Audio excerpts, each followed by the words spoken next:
Today I'm waiting to bus, but I lost the bus. Then I saw police is coming. এতক্ষণ যা বললাম সবই ভুল। So শিখতে হলে ভুল করতে হবে, ভুল বলতে হবে।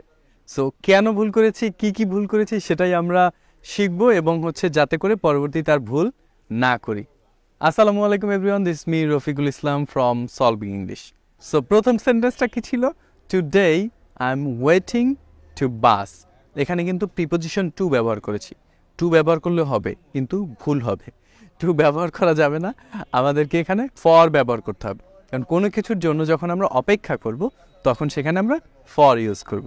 সো আমরা এখন থেকে বলবো না today I am waiting to bus, আমি বাসের জন্য অপেক্ষা করেছি, বাসের জন্য অপেক্ষা করছি।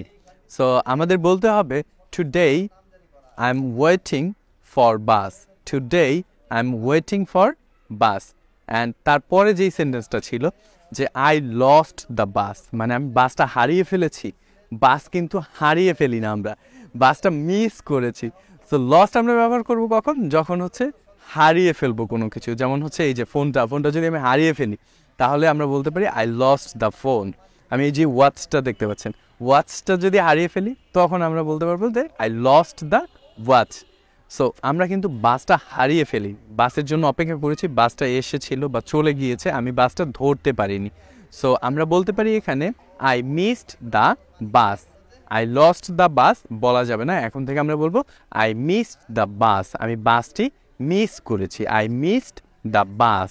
নেক্সট ওয়ান ছিল police is coming.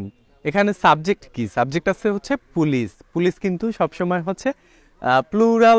Plural subject, ঠিক আছে, plural subject. So plural subject যদি এটা সিঙ্গুলারের মতো দেখাচ্ছে, বাট পুলিশেস হয় না, পুলিশ এটাই প্লুরাল সাবজেক্ট বা প্লুরাল ওয়ার্ড।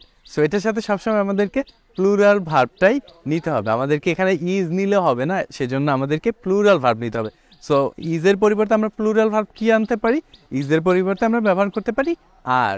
তাহলে সঠিক সেন্টেন্সটা হবে the police are coming, the police are coming.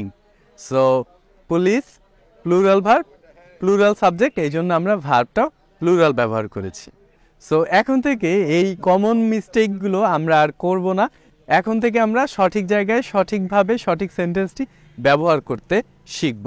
So দেখতে থাকুন, শিখতে থাকুন, সলভ ইংলিশের সাথে থাকুন। আসসালামু আলাইকুম। কেন ভুল করেছি, কি ভুল করেছি, কি ভুল করিনি সেটাই আজকে আমরা শিখব।